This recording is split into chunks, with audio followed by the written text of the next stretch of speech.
Hello friends, I am back. Exam से free होकर मैं आपके लिए ब्लाइंड डेट स्टोरी फिर से ले आई हूँ। तो चलिए सुनते हैं आगे की कहानी। संजना और नैना शिमला में अपना टूर एंजॉय कर रही थी। दोनों एक दूसरे के साथ बहुत खुश थी, खूब मस्तियाँ कर रही थी।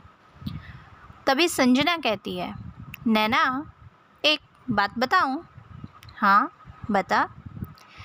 मुझे भी ना एक लड़का मिला है। लड़का? और तुझे? हो ही नहीं सकता। नहीं नहीं, मैं सच कह रही हूँ, मुझे ना एक लड़का मिला है। कहाँ? अरे मैं उस शॉप में पार्ट टाइम जॉब करती हूँ ना। अच्छा, वो स्टेशनरी की जॉब? हाँ वही। वहाँ ना कल जब मैं बाहर निकल रही थी, अचानक मैं एक हैंडसम से लड़के से टकराई। उसे देखकर मेरी आंखें तो बस उस पर टिक ही गई। पता है तुझे, वो इतना हैंडसम है, बस उसे देखते ही लगा कि उसे कह दूं, क्या तुम मेरे बॉयफ्रेंड बनोगे? अरे यार छोड़ ना, तो भी कहाँ हैंडसम लड़कों के चक्कर में पड़ रही है। अगर तुझे हैंडसम लड़का ही बॉयफ्रेंड बनाना है तो हमारे बॉस को बना लेना। क्यों खामखा उस बेचारे को इनकार कर रही है? हाँ, और बीच में मुझे फंसा रही है। अरे नैना, तुझे तो पता है ना मेरे बारे में। मैं शादी करूँगी तो लव मैरिज ही करूँगी, किसी ऐसे अमीर खड़ूस इंसान से नहीं जो कि हमेशा अपने पैसों की अकड़ दिखाता फिरे। पैसा तो मेरे पास भी बहुत है। किसी अच्छे से लड़के से शादी करूँगी। मेरा बॉस अकड़ू और खड़ूस? ये कहते हुए दोनों सहेलियाँ खिलखिलाकर हंसने लगी। तभी अचानक फ़ोन की बेल बजी। संजना फ़ोन की स्क्रीन को देखती है। ये उसके पापा का कॉल था। वह फ़ोन उठाकर कहती है, हेलो पापा, कैसे हैं आप? दूसरी तरफ से उसके पापा की आवाज़ आती है, बेटा संजना, कैसी हो तुम? बेटा, मुझे रुद्रदेव सिंह के दादाजी का फ़ोन आया था। उसके दादाजी ने कहा कि रुद्र को तुम पसंद हो और रुद्र जल्द से जल्द तुमसे सगाई करना चाहता है। इसलिए मैं भी इस बात से बहुत खुश हूँ कि तुमने रुद्र को पसंद किया। तुम जल्द से जल्द अपने शिमला टूर से वापस आ जाओ बेटा, ताकि जल्द से जल्द तुम्हारी सगाई करके इन दोनों परिवारों को एक नए मुकाम पर पहुंचा सके। रुद्र को मैं पसंद हूँ? ये कहते हुए संजना नैना की तरफ देखने लगी और उसे बड़ी बड़ी आंखों से घूरने लगी। आर यू श्योर पापा कि रुद्र को मैं पसंद हूँ और वो मुझसे इंगेजमेंट करना चाहता है? हाँ बेटा, रुद्र को तुम पसंद हो और वो तुमसे जल्द से जल्द एंगेजमेंट करना चाहता है। इसलिए तुम जल्द से जल्द वापस आ जाओ।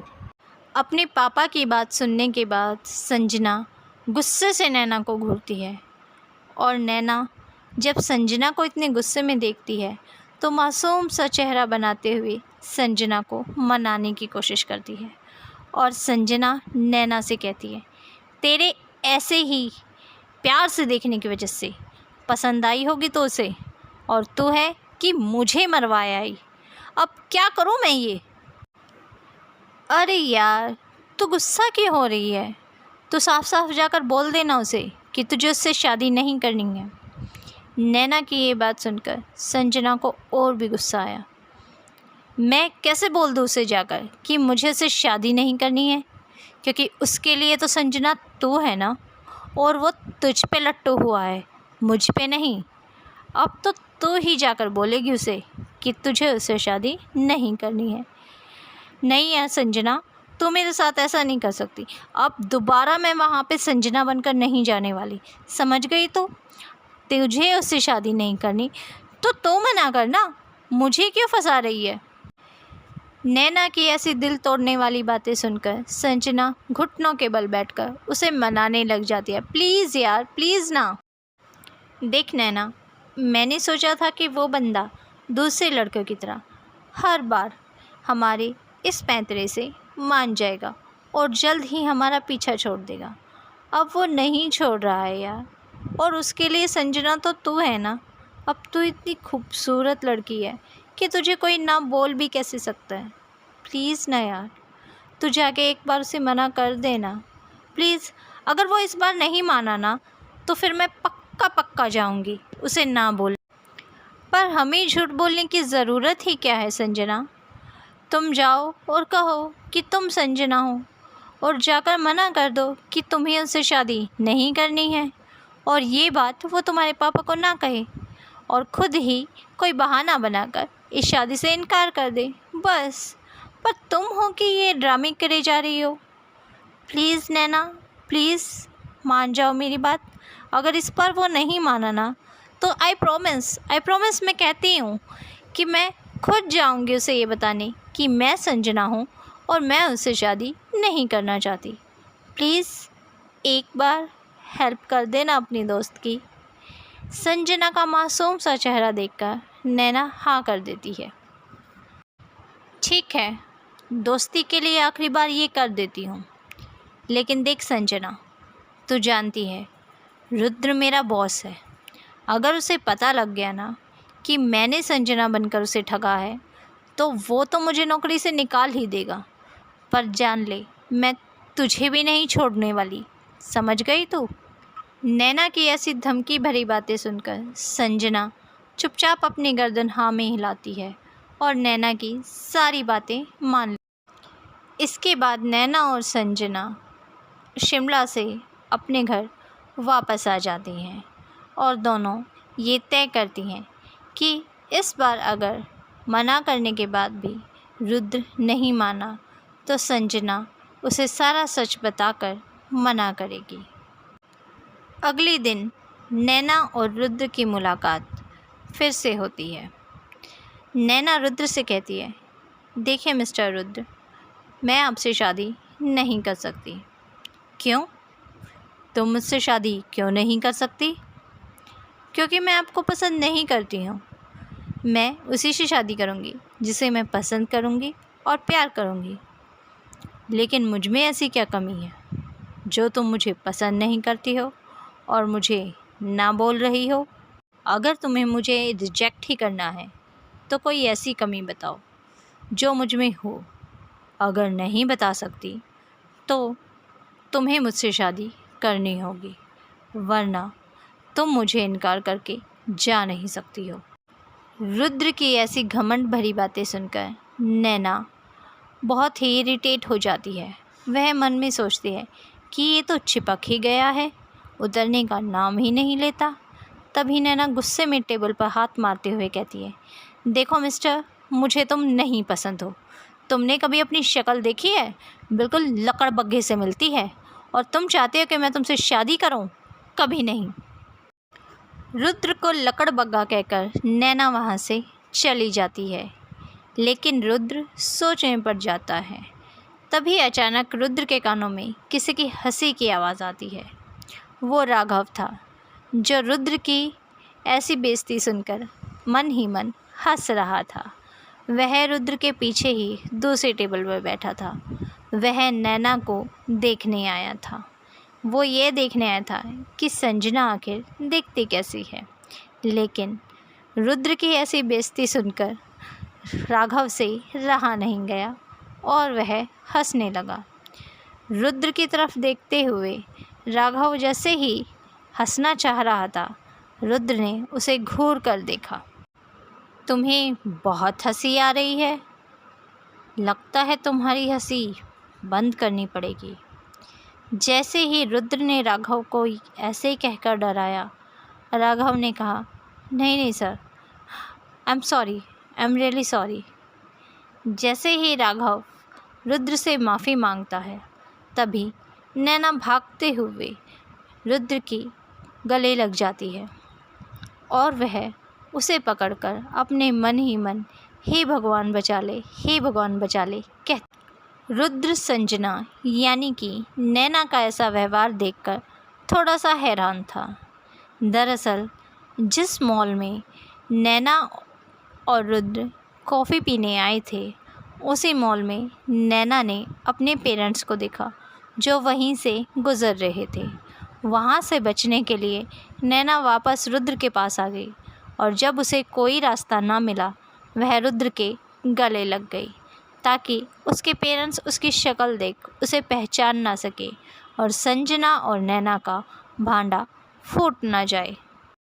नैना के ऐसे अचानक रुद्र के गले लग जाने से रुद्र को थोड़ी हैरानी हुई, पर कुछ ही देर बाद वह नैना की खुशबू में खो सा गया और उसने भी नैना को ज़ोर से अपने सीने से लगा लिया। जैसे ही नैना को ये एहसास हुआ कि वह रुद्र के गले लगी हुई है और रुद्र ने भी उसे अपने गले ज़ोर से लगा लिया है, तभी नैना उसे धक्का देते हुए दूर हुई और उसने कहा, ये क्या कर रही हो तुम? तुम्हारी हिम्मत कैसे हुई मुझे हाथ लगाने की? और यह कहते हुए नैना वहाँ से जाने लगी और जाते जाते उसने कहा, लकड़बग्घे से इंसान। लेकिन रुद्र ने तो जैसे नैना की बात सुनी ही नहीं, वह बस नैना को देखे जा रहा था। उसे नैना की कोई बात समझ नहीं आ रही थी। उसका ध्यान बस नैना के होठों पर लगा था। बस उसके होठ हिलते जा रहे थे और रुद्र उन्हें देखे जा रहा था।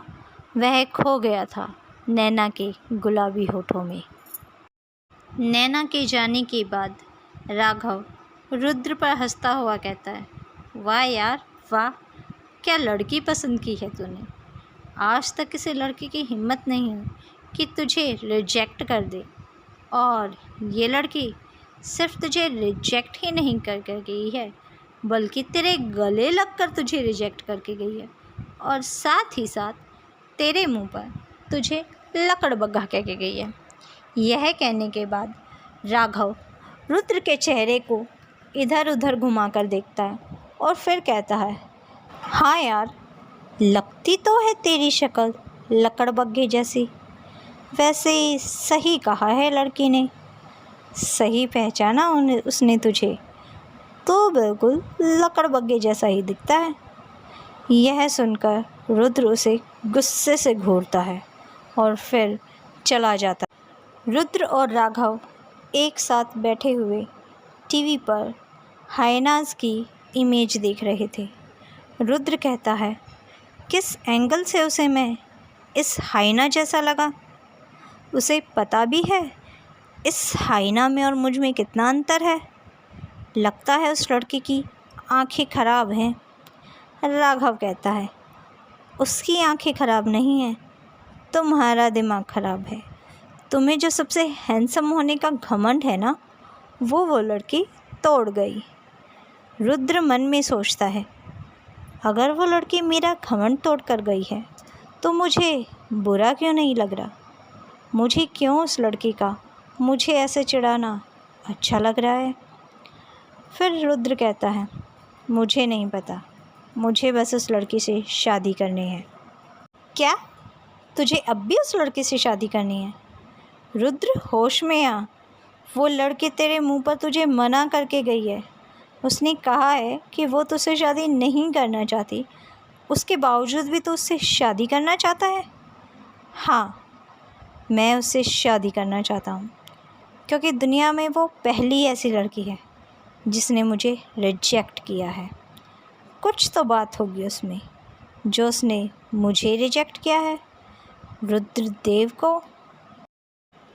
राघव से ये कहने के बाद रुद्र उठकर अपने दादाजी के कमरे में चले जाते हैं और अपने दादाजी से कहते हैं, दादाजी, मुझे संजना पसंद है और मैं इसी हफ्ते संजना से सगाई करना चाहता हूँ और जल्द से जल्द हो सके तो इसी महीने उससे शादी भी करना चाहता हूँ। रुद्र यह कहने के बाद अपने मन में सोचते हैं कि शादी हो जाने के बाद क्या कर लेगी वो। लेकिन रुद्र के दादाजी हैरानी से रुद्र को देखते हैं। जिस इंसान को आज तक कोई लड़की पसंद नहीं थी, वह इतनी जल्दी पहले ही मुलाकात में किसी लड़की से शादी करना चाहता है। उसके दादाजी थोड़े हैरान थे, लेकिन कुछ सोचने के बाद उन्होंने कहा, ठीक है बेटा, मैं तो बस तुम्हारी शादी चाहता हूँ, चाहे तुम जल्दी करो या देर से करो। वैसे मैं चाहता था कि तुम उस लड़की से कुछ दिन और मिल लो।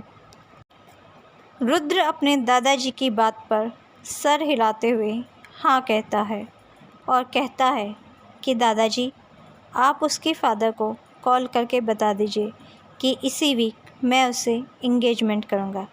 तब तक मैं राघव से कहकर अपनी एक और डेट संजना के साथ फ़िक्स करता हूँ, ताकि मैं उसे ज़्यादा से ज़्यादा जान सकूँ। लेकिन दादाजी, मुझे लगता है कि संजना मेरे लिए और आपके लिए एक परफेक्ट बहू और बीवी बनने के लिए बिल्कुल परफेक्ट है। इसीलिए मैं देर नहीं करना चाहता। क्या रुद्र की शादी नैना से होगी या रुद्र को नैना और संजना का सच पता लग जाएगा और नैना संजना का सच जानने के बाद रुद्र क्या करेगा? यह जानने के लिए कहानी का अगला पार्ट सुनिए। Thank you.